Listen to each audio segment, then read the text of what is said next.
Blanchet-Cohen, who will be facilitating today's talk. Now,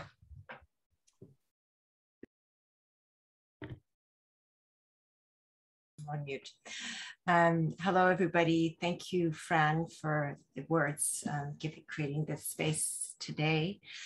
I'd like to welcome everybody. I'm going to be filling in the shoes of Véronique Picard today because she's not feeling well. So I'm going to facilitate the conversation with Alicia when she's not a participant. So we wanted to begin with hearing from you around some of the work that you're doing, and particularly with respect to healing. If you could share some words around your work and with respect to healing in your own lives or in your work. So I can't really use the circle. I don't know if somebody wants to start. We have all the speakers today with us today. I'm going to maybe pass on to Nibisha Sioui, si tu voudrais commencer. Oui, bien sûr, oui. D'abord, c'est ça, je vais m'exprimer en français là, parce que c'est plus facile pour moi d'avoir mes mots en français. Merci beaucoup, Cathy Sioui, de m'avoir invitée. Merci à Véronique là, qui n'est pas là. Bonjour tout le monde, Kwe Kakina, Kwe Aweti, Nibisha Sioui, Chatse, Wenda Tendi, Ninanishnabe, Pikogan, Nidoji. Donc, je m'appelle Nibisha Sioui, je suis Wendat et je fais aussi partie de la nation, la communauté en fait Anishinaabe de Pikogan en Abitibi. Où j'ai grandi jusqu'à mes 17 ans. Donc, je suis arrivée à Montréal pour entreprendre mes études jusqu'à me rendre au doctorat. Donc, j'ai fait ça pendant beaucoup d'années. Et là, maintenant, je suis psychologue. C'est sûr que dans mon doctorat, surtout dans mes stages cliniques, hein, j'ai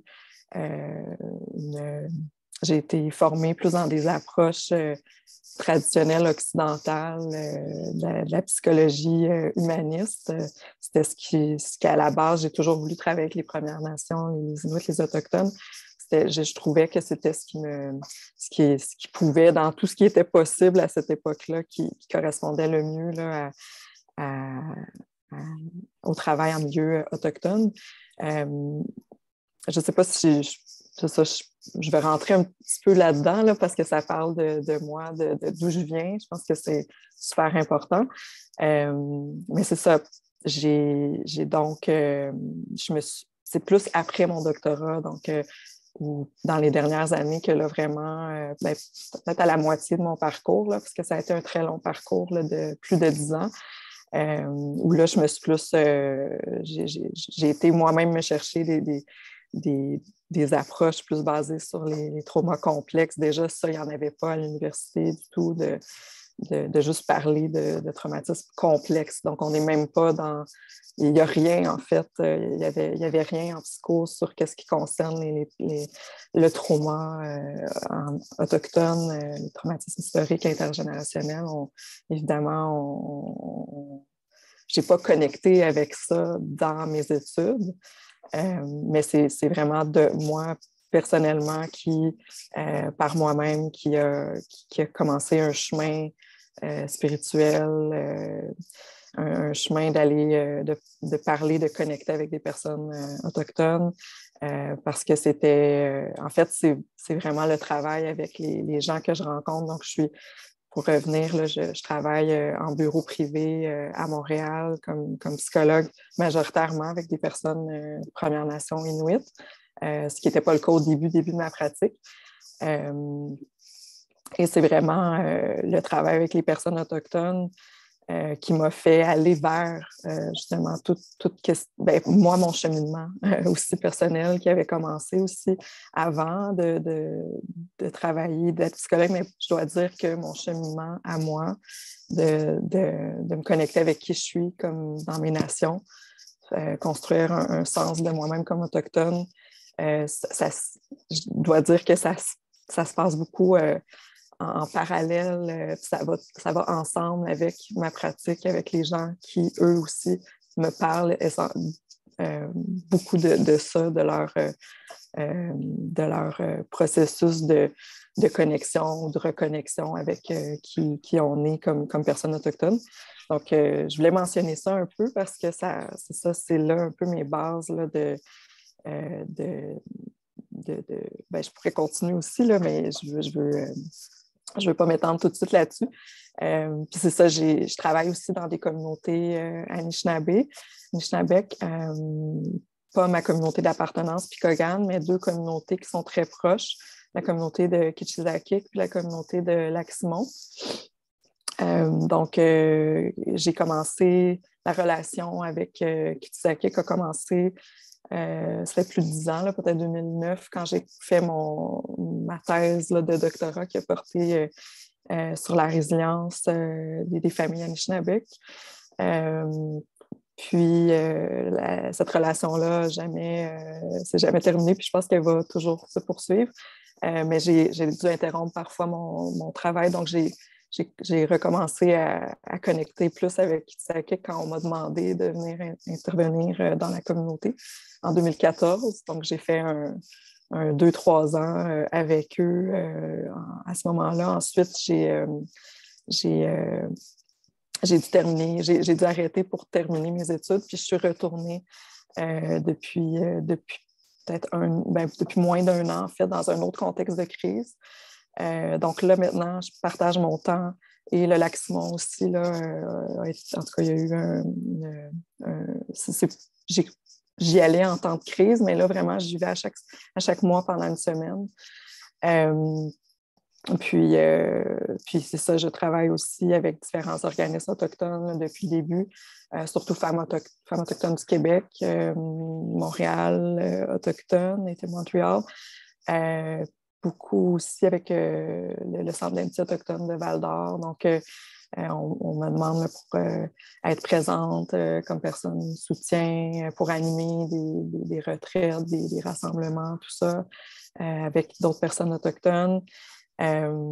Donc, c'est un peu ça, mon travail. Là, je pourrais dire d'autres choses. Je suis chargée de cours aussi maintenant, depuis tout récemment à l'UQAM. Justement, on est en train de construire des cours, parce qu'encore une fois, c'est en travail social cette fois-ci là, qu'on m'a approché avec une prof non autochtone qui m'a dit « Moi, je ne peux pas faire le cours s'il n'y a pas une personne autochtone avec moi. » Puis elle est venue vers moi pour qu'on construise le cours ensemble. C'est vraiment une belle collaboration, moi et Chandrené Hardick. Donc c'est ça, je suis dans ce milieu-là aussi de l'enseignement là, depuis tout récemment. On a fait un cours à la maîtrise, puis là, on est en train de développer un cours au bac. Malheureusement, je pense que le milieu francophone universitaire est moins avancé en ce qui concerne le développement de cours faits pour et par des personnes autochtones en psycho puis en travail social, en tout cas, qui est très, très, très qui serait important, ou puis que moi j'ai en tout cas, ça me concerne beaucoup, ça me préoccupe, évidemment. Fait que je suis là-dedans aussi, là. Je m'implique un peu à ce niveau-là pour décoloniser les systèmes, mais c'est très long et très difficile. Donc voilà, je ne veux pas m'étendre plus parce que je vous laisse la parole à d'autres personnes. Donc, voilà. Yes, thank you so much for sharing all the different areas of your journey and your work at the community, your work as a professional, your work as a student, and trailblazing, it seems, in different ways.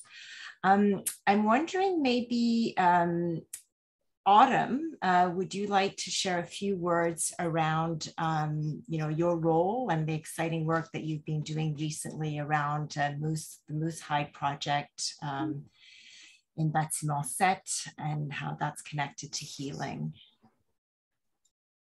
Hi, everyone. healing for me has been a long process. I don't think that we're fully healed when there's consistently, like, we're facing barriers, and I think it's a constant process. I really don't like the word resilience as well. I think it's more survival. I think when we use resilience, it's really to, you know, it's a word that's like we can use as Indigenous folks, but I think it comes with a lot of hardships. And anyways, yeah, we started the Buckskin Babes about 2.5-3 years ago.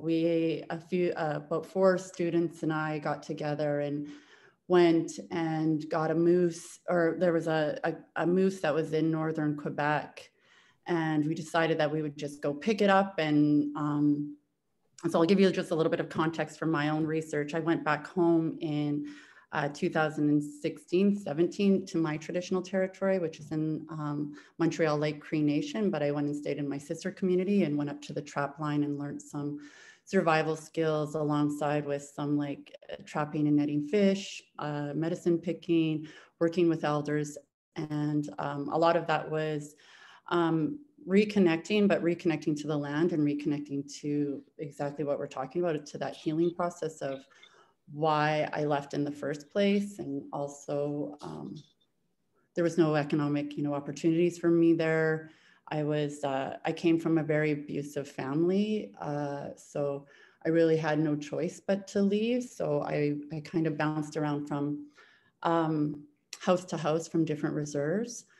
And I think that I held on to a lot of anger throughout my life. And when I started education, it was actually, which is really, ironic that that's where I started my healing, and learning how to make trusting connections or learning how to trust and learning how to work with people. Because I think that when you live in a state of survival your whole life, you really don't know how to do that.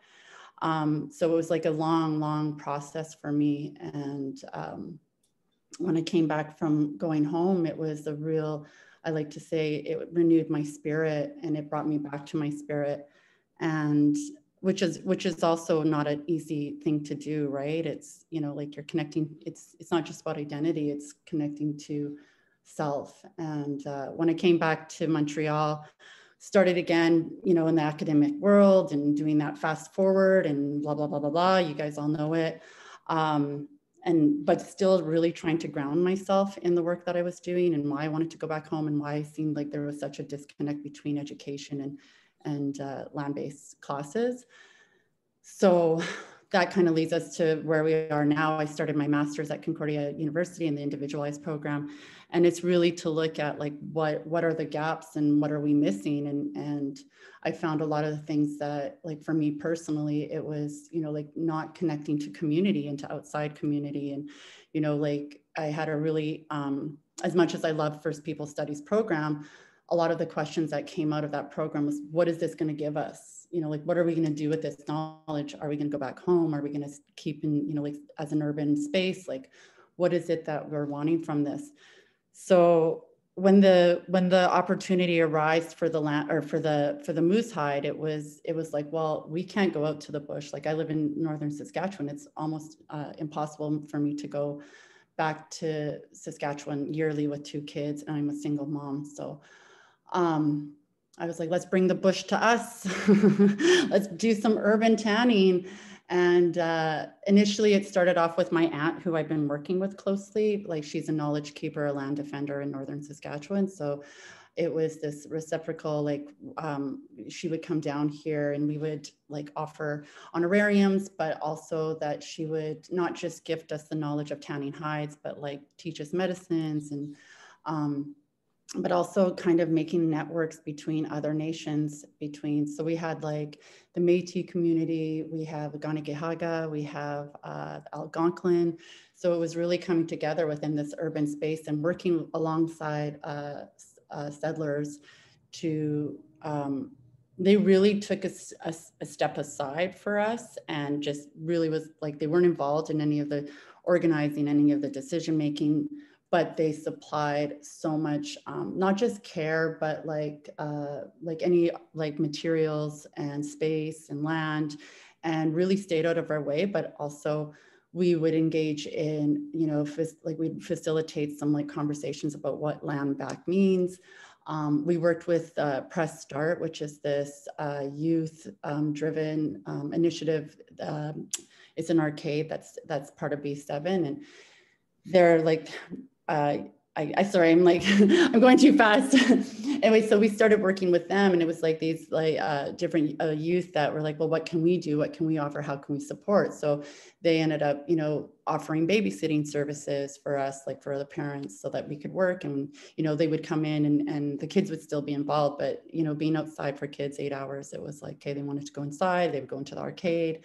So it was just this long process. So we ended up doing 2 weeks. We brought the second time around, sorry, we ended up bringing an elder from, her name's Gracie Rat from Barron Lake, I believe it is. It's Kittaganzibi, near Kittaganzibi. And she was just fabulous. And we did 10 solid days outside from 9 till 5, 9 till 6, scraping, tanning. There were people, organizations such as Native Montreal, the Friendship Center. We did reach out to like Justice Montreal. So there was a whole bunch of organizations that we reached out to, Dawson as well, that came in, and we would schedule days, and it was just like a real amazing knowledge exchange between nations, between students, and you've seen the need of people coming in, and just, it was like memory in their, you know, like blood memory of people just being like, this is amazing, we need this. So it was kind of like the vision that we had was like exactly what was being brought to the table. So it was that in itself, I think that what it was doing for me was gaining confidence in trusting that what I'm doing, even though it's through academia, is done in a good way, and it's bringing forth a lot of like healing. I may have skipped a whole bunch because there's just so much to it that I think that, you know, like I would take up way too much time, but yeah, thank you. Thank you. Yeah, I had the pleasure to spend a day there, and it was amazing, and to see the youth engage, and actually the action, just doing it close to the elders alongside, it was really fantastic. Cathy, I'm wondering if you, given all your experience in the area and multiple hats, but I'm wondering if you could share a little bit related to the recent project that you've been involved in with Alicia around talking to some elders, and what's some elements that you'd like to share around healing and from in youth's perspectives as well. Thank you. Tanse, everybody. Nitsigasen Kinuisqueu. I know most of you, but yeah, my European name is Cathy Richardson, and my Cree name is Kinuisqueu. And just to give you a bit of background, I'm Métis with Red River ancestry, and my mother's from Fort Chipewyan in northern Alberta. And I was born in Snuneymuxw on Vancouver Island. So it's been a real pleasure for me to work with Alicia on this project, and also Zaina Ismail Alouche, who helped in the preparation parts of it and some of the organization.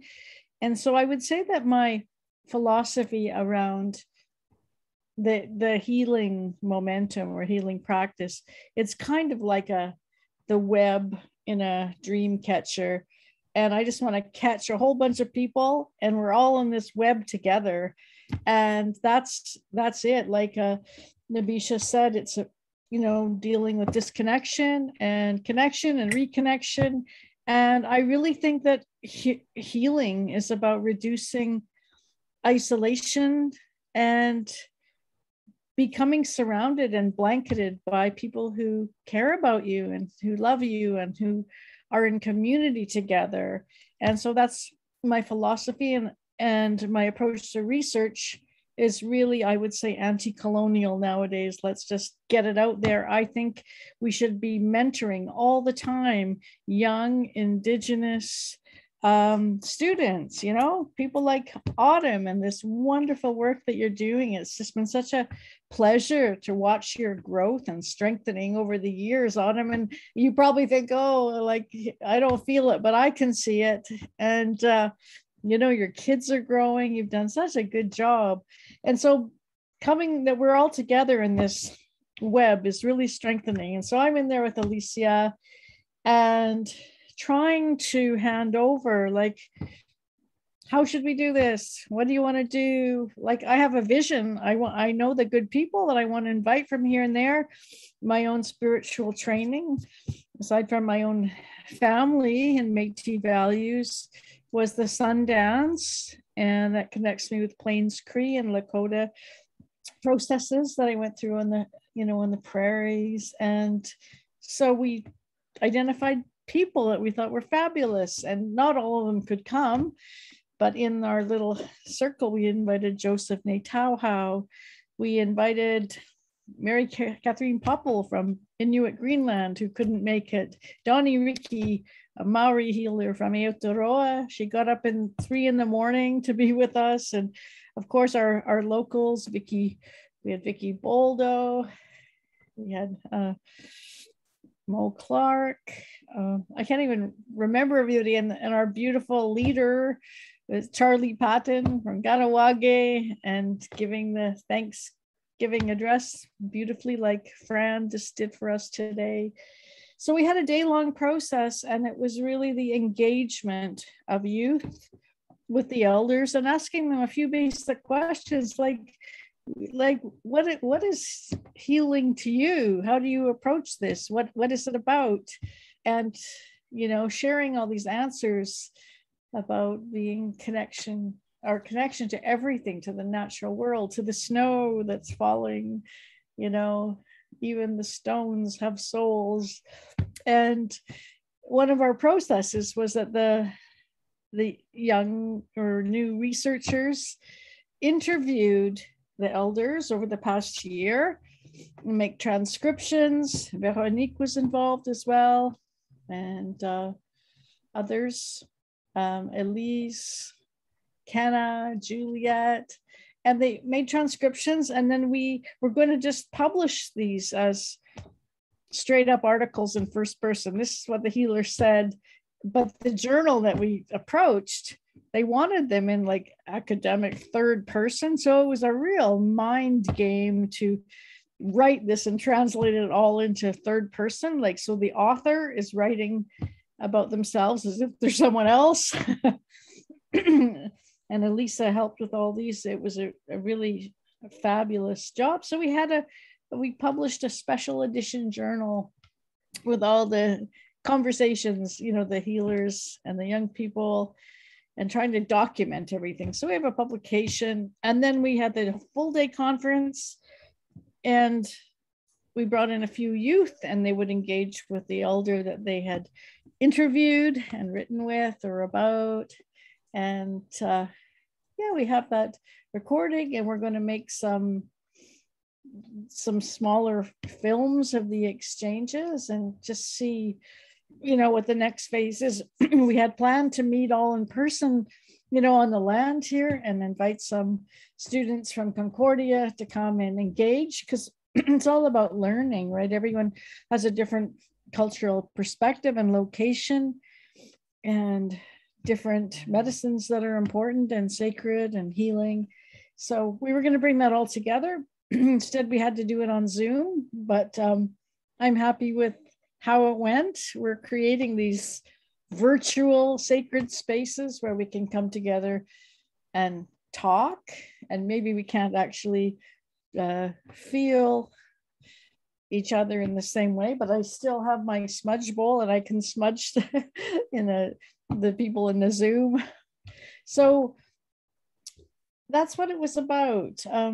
What else do I want to say? So my approach to healing is really about, like this, like I said, the social blanketing, you know, wrap around people, get them involved, help build capacity in their sense of self-worth. You all know probably that one of my main focuses is to help people recover from violence. And, you know, the main way is to help the person to restore their dignity and to talk back to that sense of shame or humiliation that they experienced, and to see themselves as a whole worthy person again. And that's basically it. It's a whole process of, again, reducing isolation, connecting people.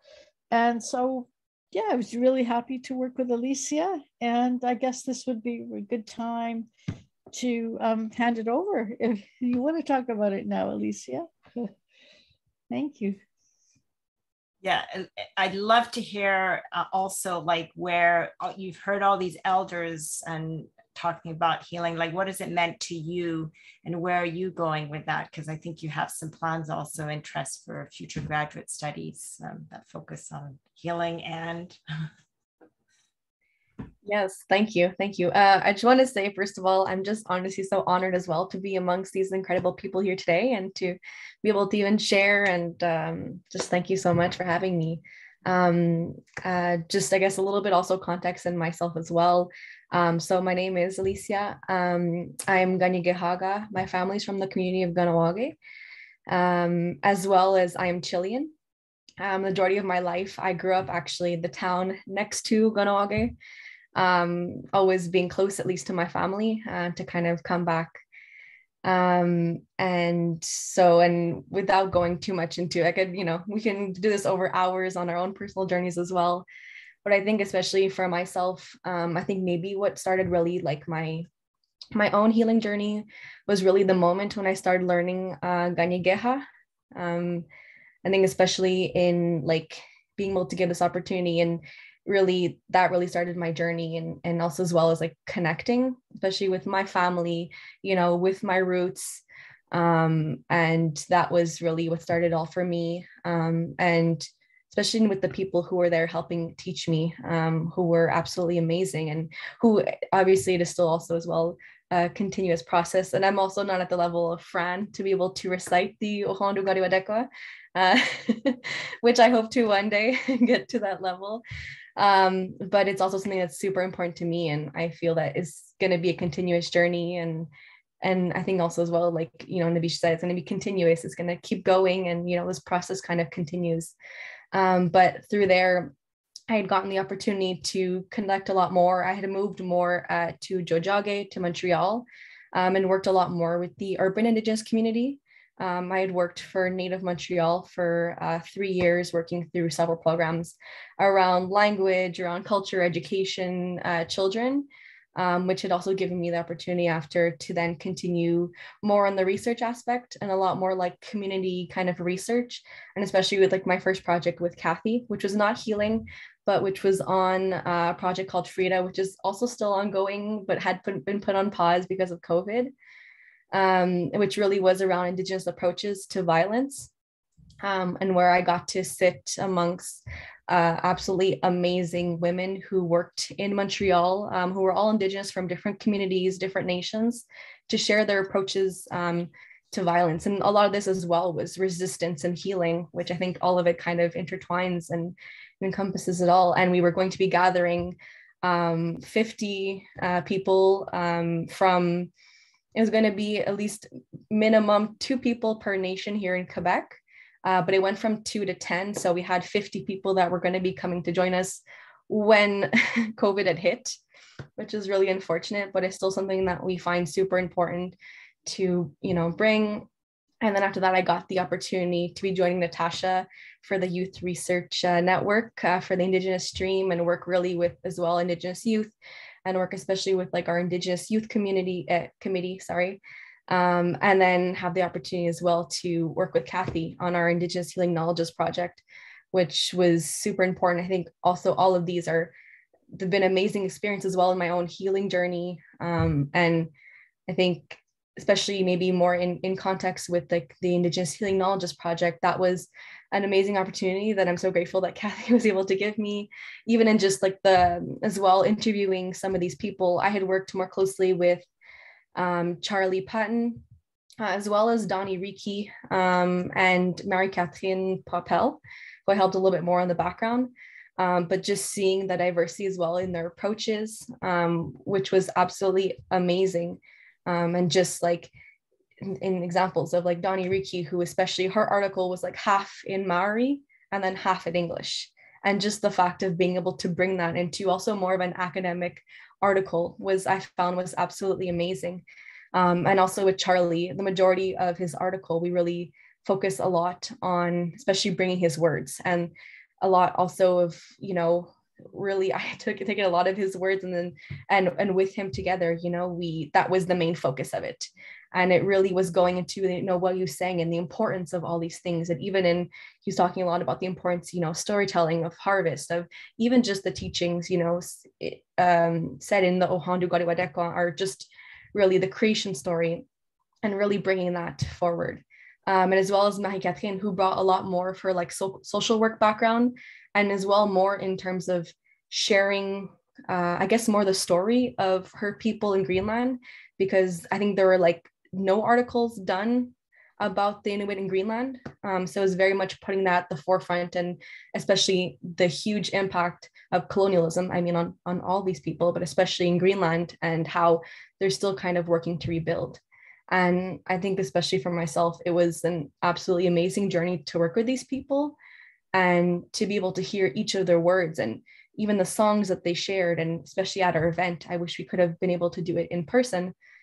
But even just having such a like important and respectful circle that we were together, even online, and people shared, you know, stories, they shared songs, and I think even Donnie got us all up to dance, you know, and it was just absolutely amazing. And I think that like that was like, it's continued to really inspire me and to continue on this journey. And like Natasha was saying, I mean, I'm currently at Concordia, like finishing up my bachelor's, hopefully in the next week or so.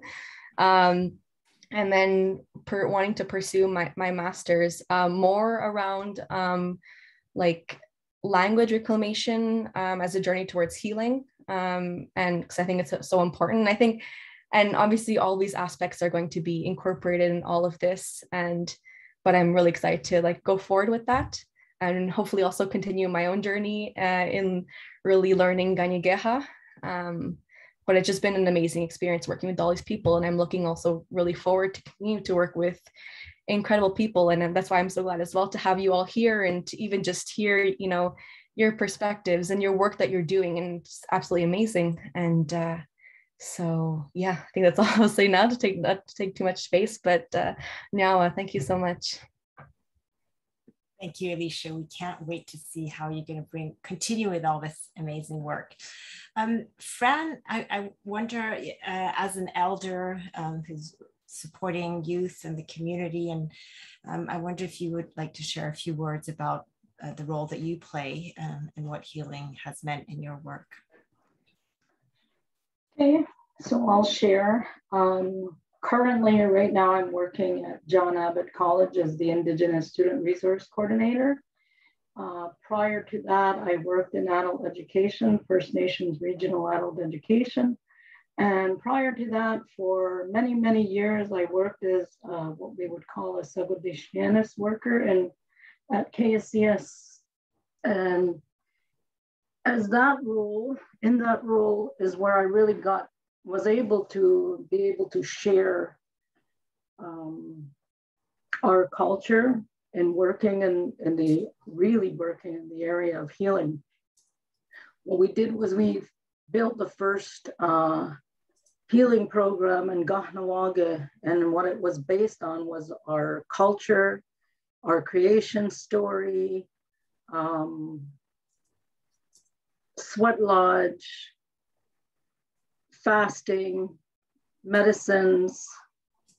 And so in that program, we had like a 12-week program where all of our participants would come in and they would follow the plan that we had put out for them. But during that time, what we would do was we would incorporate our teachings. What does the creation story say about where they're at in their lives at this time, and how to take them further from that? And then, you know, what are the medicines that go with what they're dealing with? What type of fast do they need? What kind of sweat are we going to be having for them? all of our sweats were individualized based on what they were dealing with, what type of trauma they were dealing with, is what we tailored our whole service plan on. So this worked very well. But unfortunately, sometimes what happens is you don't always have people behind you. So funding was hard to continue. You know, we were working on proposals and different funding sources, and sometimes our proposals would be accepted and sometimes they wouldn't be accepted. So it's very hard to work in the area of healing when you're working on piecemealing. And this is what happens to our people all the time in education, in the, you know, in healing, whatever it is that has to do with getting well and standing on our own 2 feet. It really becomes a barrier because there is never enough for language, for, you know, culture, for education, anything that is going to do to further make us further ahead and bring those, our own cultural values and our own beliefs in the forefront. There is no dollars for that, you know, and it's very hard because these are the things that we're lacking due to multi-generational trauma, due to what has happened through the last 200 years of colonization, you know, and with the residential schools and all of the things that they tried to do to us and to take away the genocide that has happened. And so here we are today trying to piece together what little knowledge that we still have. We're very fortunate that we still have in our community, that we still have ceremonial keepers and people who still are first language speakers. But it's not like that in every community. And I'm not to say this is not to get comfortable either, because we're at that area too, where our elders are getting older and our knowledge keepers are passing on, you know, so we have to be mindful about how are we going to share this culture? How are we going to make sure that it continues? And, you know, where, like, what is the response? We have to look for core funding. And sometimes, you know, it's unfortunate that we have to learn these things in programs and in a school-like environment, because we don't have places where we can bring masses of people who can actually afford to come and learn this on their own. So we have to kind of build either our own university and be able to reinstill this. If they did it in residential schools and took all of everything away, we can reinstill it in a college or a university of our making, right? So that's kind of what I would like to see as a goal for all of us, because we have a lot of people here with a lot of knowledge and change agents who can make a difference. And so I would like to see it go further, because I do not want to see that we lose our culture here, you know, in this next younger generation, because there isn't a way to move it further. And I see healing as, it's an individualized thing, but it also can be done within a whole entire nation. And people, we're not healers. I think we're helpers, you know, because to me, a healer is somebody that can touch you with their hands and they can find what is wrong with you and they can take that away. A helper is a person who can be able to support you in whatever it is that you're going through and be able to find the resources and the right, steer you in the right way in where you need to go, you know? And sometimes that helper will have enough knowledge to be able to sometimes put those things through if it's needed, or find the people who belong, those ceremonial keepers who belong to that, to be able to pass that on. So there's different levels of, when we look at healers, we have seers, we have helpers, we have ceremonialists, we have medicine people, there's like a whole list, you know, of, it's not just one area. We have singers, we have speakers, you know, it's like a whole, not one person could do all of that. It would be impossible. So it's kind of broken up in what are your gifts? You know, the Creator has given all of us a gift, and it's up to us to find that. What is it that we're good at? What is the knowledge that we carry, and what are the things, the gifts that we have naturally that we can pass on to the younger generation? What do they need so that they can be better equipped to be able to take this on? Because it's not easy. You got to live in a certain way. You got to walk in a certain way. Your whole lifestyle and your whole being has to be able to hold that space for others, and no one, you know, so that you're always giving the right energy. Anyway, I think that's about as much as I can say for now. And yeah, thank you. Now go on. Wow, thank you so much. It's so rich what everybody's saying. I would have so many questions to go deeper. I feel like we could spend the whole day together. I'm just wondering, the Midi Causerie are really conversation. So we had given you all these questions, but if people want to pick up on points that they'd like to go deeper, or what somebody has said that they'd like to respond to. So I'll give a little moment for this panelist, and anybody who's here, if you have some questions, if you want to put them in the chat line or ask the questions. But first, any of the panelists, would you like to respond to what other people have said, or add on to what you've discussed at the beginning? Natasha?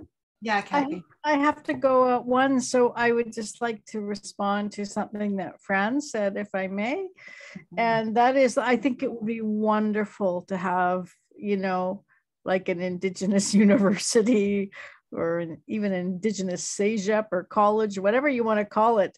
And, you know, it's our way too to not separate people out by ages and stages. Like, can we all be in it together? You know, like maybe some elders want to come, but not just to be elders and teach, but also maybe they also want to learn the language, or they want to learn about, I don't know, anything, right? About literature, or and then young people coming. What a difference that would make if you're in high school and you could actually look forward to going to an Indigenous post-secondary education institution, or we wouldn't even call it an institution. It would probably be a center, a circle building or something, you know. But just when you start thinking about it, it's just, there's so many possibilities, you know, for learning and growing and building community and expanding cultural sharing. Like I just love that idea.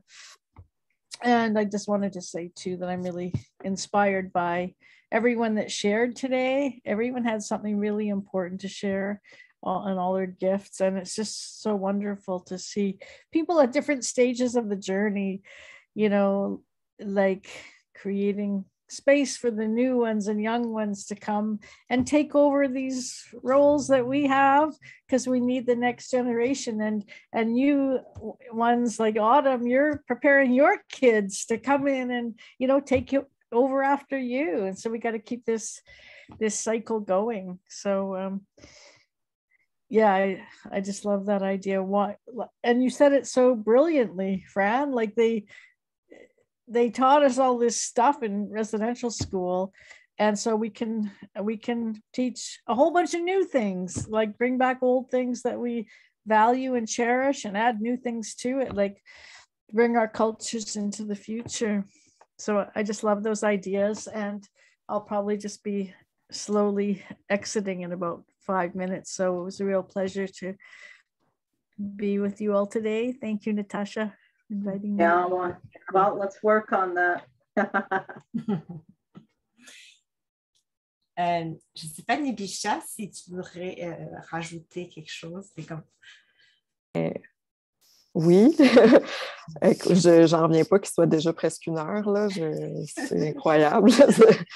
Il y a tellement de choses à dire, tellement de chemins qu'on pourrait prendre à partir de ce qui a été dit, puis pour peut-être faire écho à ce que Fran a dit et Cathy, là, d'avoir nos propres façons, nos propres universités.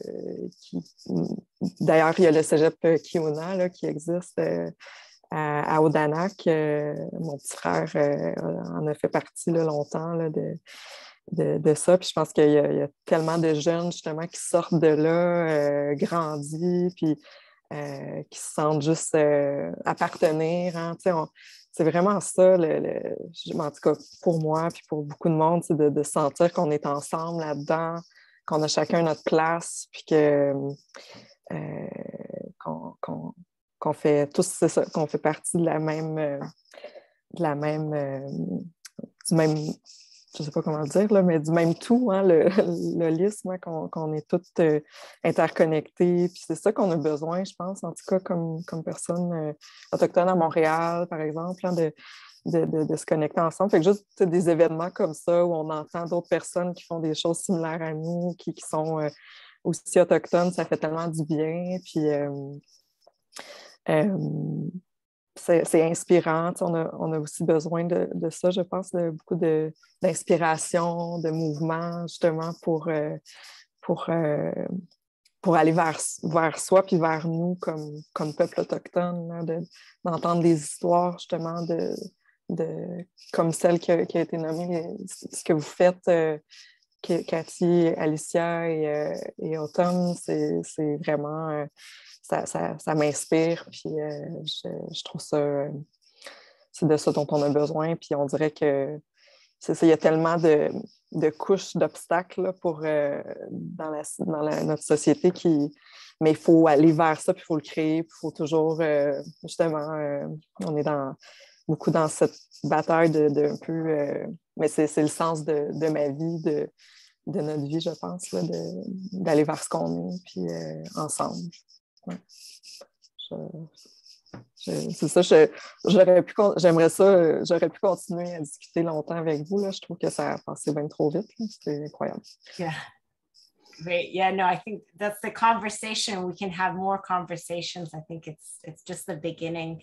I don't know if anybody participating does have some questions or comments, please feel free. I don't know if Autumn, you have any thoughts, and then I'll give the closure to Alicia. Just respectful of people's time. And sure. Yeah, I think what Fran said too just echoed a lot of the work that, like that we're doing already, is like really taking it into our own hands of, wanting, like my mom and my aunt and my whole family went to residential schools, and there was always these statements of like, why are you going to school? Like, why are you going to university to learn how to be an Indian, and I was like, what? This is crazy. Like, and she's talking her talk, but she said, and I really thought about that. It's like, why do I need this, like, coming into myself to, like this education? And then I realized that it was the education that was taken away from them, that the reason why I wanted it so much, or the reason why I wanted to, learn, and those opportunities that were illegal, all of those policies, we take a look at the Indian Act, we take a look at, like just every policy that was this colonial policy has affected our lives. And I think that it's our rights to take what we want to learn and to the forefront. So I think that, it doesn't come with this, like very uplifting, spirit. It comes with like a determination. You have to fight, you have to, and it's a constant battle. So it's not, like we like to think that it's like, oh yeah, but I know that all of you know that, and Fran, it's exactly what you're saying. We're having to apply continuously to get funding to make little things happen when there's much money that is owed to us, you know, like so much money that's been, you know, not allocated back. And you can give us all the apologies that you want, but I want action. And I think that's the social justice warrior in me. It's like, no one's going to take that away. It's in my heart. And that's where the healing comes. As difficult as it is, and healing isn't easy, man. Like healing is hard, especially intergenerational shit, man. Like it's not easy. So, but we're doing it, and we're doing it for that next generation. So I think that, yeah, thank you for your words, Fran, and Alicia too. Like, I think that the language revitalization is so on point, because even when we were at the Moose Hide, there was so much language exchange. We had Simon Bird from my community come up to the camp and just was there teaching us words. And then him and the elder were going together and comparing language of like Algonquin to Cree. And, you know, like really those conversations happen naturally, and they happen in community. And it makes, like, it puts a fire in there to be like, I want to learn this. So yeah, what a pleasure to be here today. And I really, really appreciate it. And yeah, it went too fast. I would love to spend some more time with all you wonderful humans. Thank you. Tinigi. Alicia, words of closure. Yes, well, I just honestly, now I'll go to every single person here for sharing. I think there was so many like amazing things that were shared, and I honestly, the time went way too fast to even just continue to go in depth. And I think we could have, you know, we can have so many more of these conversations, and I hope that we do in the future. You know, maybe if we can get together more and be able to kind of continue having this, because healing, I think, is so important, and we can see it in all of our different works and our different journeys, you know. And I just think it's absolutely amazing also what each one of you are doing. And just, you know, thank you so much. And thank you for those also as well listening. And I think also just, I think that, like, maybe if I can pass it back to Fran, if you wanted to just maybe say some words of closing to kind of really wrap up the day, you know, and you opening it.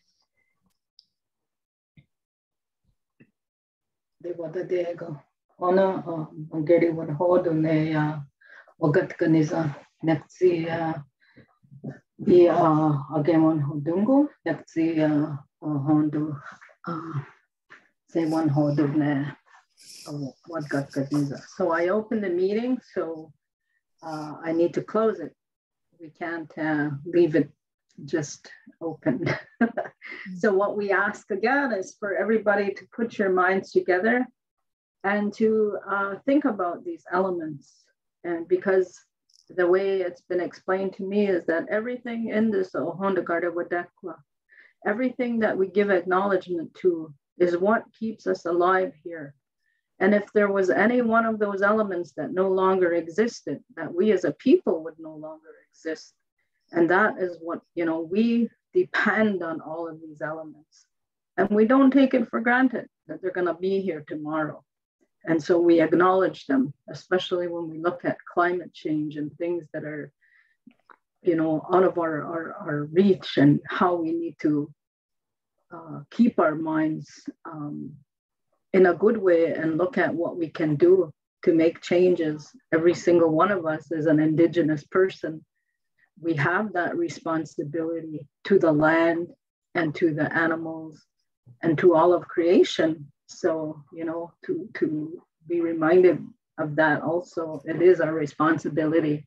So with that, I'll do the words to close. This time I'll just do it in the language so it'll kind of a little bit quicker, okay? Yeah. Se wada hon sias gat negari wasa ona wagat ganiza ze wan hodu nana onda gare wadekwa agemana hetstu. Guegos que did what nuni and Guahnegorda than the Yatina Verada and the Yati Istahazi Ohunzade to Gadine Tuhakne and Guahnegorda. Then a Guegos did what nuni and Guahnegorda than the Yatina Verada and Guesuma to Gadina Duhakne and Guahnegorda. Guegos did what nuni and Guahnegorda than the Yatina Verada the Gahnegorda. He said, Water Yati good did had the one out. They had dinner what's that and what had to go guy on it. Then I got the suit on it to Gadina Duhakne and Guahnegorda. Guaigo askete de wahwe noni guahne gorna dana de yatina warado ne ohunde su'a Otera su'a dana onu kwa su'a togalina yado hakne guahni dura Guaigo askete de wahwe noni guahne gorna dana de yatina warado ne jumhe kwa asne gozanoda honeste ona ozara dana ozahe dana gahi su'a oni togalina yado hakne guahne gorda Guaigo askete de wahwe noni guahne gorda dana de yatina warado ne budiria su'a togalina yado hakne guahne gorda Guaigo askete de wahwe noni guahne gorda dana de yatina warado ne